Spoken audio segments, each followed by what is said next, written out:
Hello everyone. In this video, you will see the strapping of concrete piles with boards, the floor joists that we laid on this strapping, and the erection of the wall frame. Before starting all these works, I decided to cover the entire foundation area with crushed stone. Why? God knows why.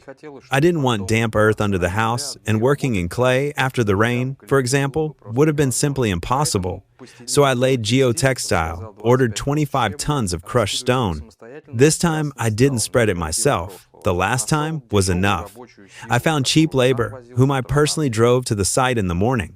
While the crushed stone was spread in a thin layer over the entire construction area, I ordered 10 cubes of lumber measuring 200 by 50.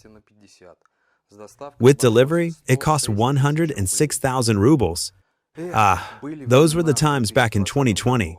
A cubic meter of timber cost 10,000 rubles, and even then, I was worried it was expensive. I also bought Senezh wood preservative, sprayers, and partly by myself, partly with hired help, we treated all the material. Then we proceeded to install the strapping.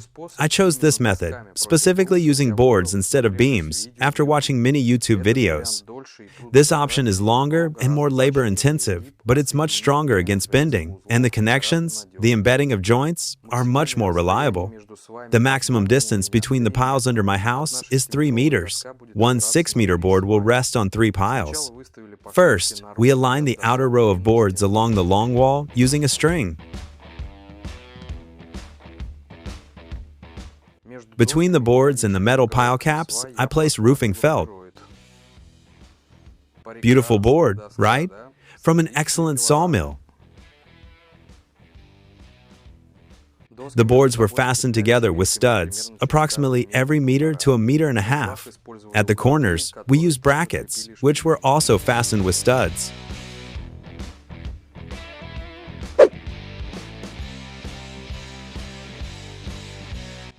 After assembly, to level the height of the boards, we planed the entire strapping.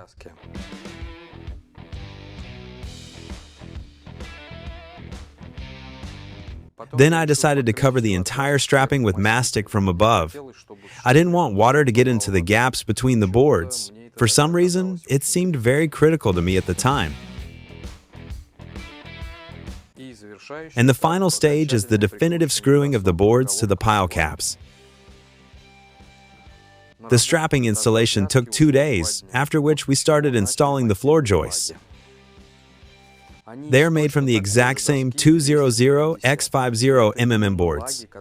And these are specifically joists that we will place on the strapping, not cut them between the joists and attach them with brackets, but rather have everything resting one on top of the other. I know this method isn't very popular. As much as I've watched on YouTube, everyone usually assembles panels, then joins them together, then immediately insulates them and covers them with OSB. There's certainly sense and advantages to that, but not in my case. We cut the boards precisely to 6 meters and begin distributing them over the strapping.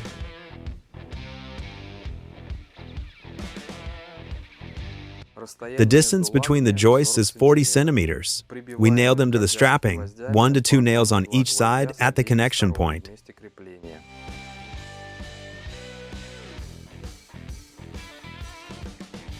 Some boards are crooked, bent, twisted. We throw them out, they'll come in handy somewhere else. We also seek out the most crooked, protruding boards and plane them. We splice the joists together with plywood. We attach it with glue and screws. The joist took another working day for 2 builders and 1 programmer. That's it. The guys went home, and I stayed for now, waiting for the manipulator to arrive with the 150 millimeters board. He should be here around 6 o'clock, maybe after 6:30. So, today we finished the joists. Well, we finished. More precisely, we finished the strapping, just screwed it down. And here, we screwed the floor joists to it, nailed them down, that is. It's quite an impressive structure. That is, the house itself is 8 by 18 square meters, quite a decent perimeter. But it will be a single-story house. Therefore, the area of 144 square meters is obtained without walls. It turns out to be 130 square meters. Not such a big house for a country house. Well, for a dacha, it's normal, I think. So I'm waiting now. I went to the local village shop, bought some beer for myself, non-alcoholic, of course. I'm driving. So now I'll make a campfire, finally burn these bushes. And probably some of those scraps of boards.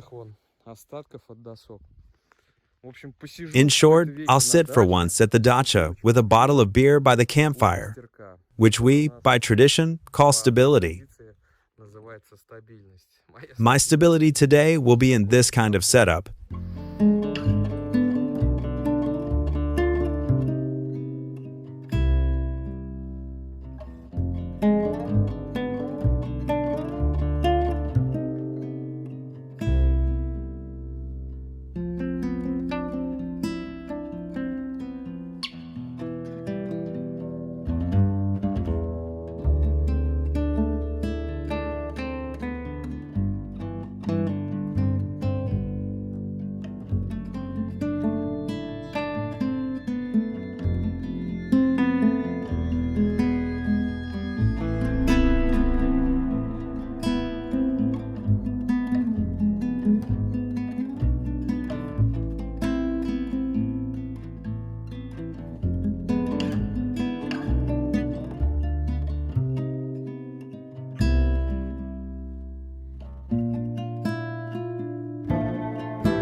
And then the boards arrived. 5 cubes, 150 by 50 millimeters for the frame, and 2 cubic meters of inch-thick timber, which will come in handy in many places.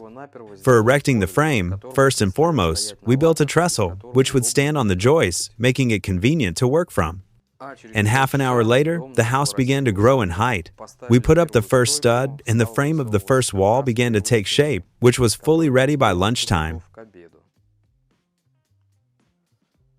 And by the end of the day, the frame of another long wall was erected. As you can see, we don't assemble the walls on the floor and then raise them. We nail the studs directly to the strapping and joists. This way, the strapping, joists, and frame are connected significantly better. The most complex wall, with panoramic windows, took 3 to 4 days for 2 people, with the help of 1 builder and a programmer. As a result, by the way, we messed up, because when the second builder arrived, he saw that the wall was leaning. More precisely, the top of the wall was slightly shifted to the side relative to the bottom. Fortunately, in the case of a framed house wall, this situation is easily fixable. We took a hand winch, unfastened the top strapping, and moved the wall. Next, we started on the internal wall frames. Given the size of the house, the internal walls here will play the role not only of decorative room dividers, but also of structural elements, connecting and supporting the outer walls. Doing it from the top. Oh, damn. Well, it's level. Look. How? How did we do it? Let's see. 5. Damn. It's not level at all. Look here. Let me unscrew whatever you want.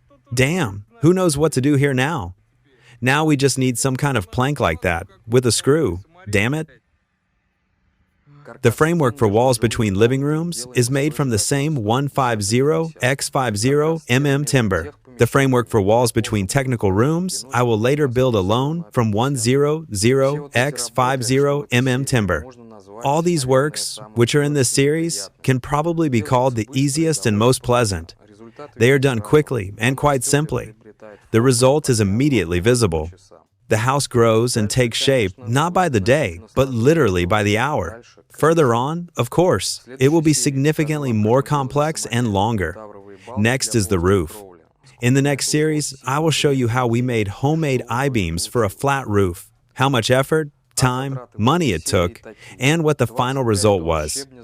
And the costs in this series are as follows. 25 tons of crushed stone with delivery, 27,500 rubles. 10 cubic meters of 200 by 50 millimeters timber, 100,000 rubles plus 6,000 rubles for delivery. 5 cubic meters of 150 by 50 millimeters timber and 2 cubic meters of inch-thick board with delivery, 70,100 rubles. Senezh wood preservative, sprayers, 24,000 rubles. Fasteners for strapping and various brackets, self-tapping screws, studs, nuts, washers, 11,000 rubles. Circular saw, 9,900 rubles. Planner, 6,000 rubles. Impact driver, 5,500 rubles. Additional bits and drills, 1,000 rubles. Spreading crushed stone, 4,900 rubles. Treating boards with Senezh preservative, 4,000 rubles.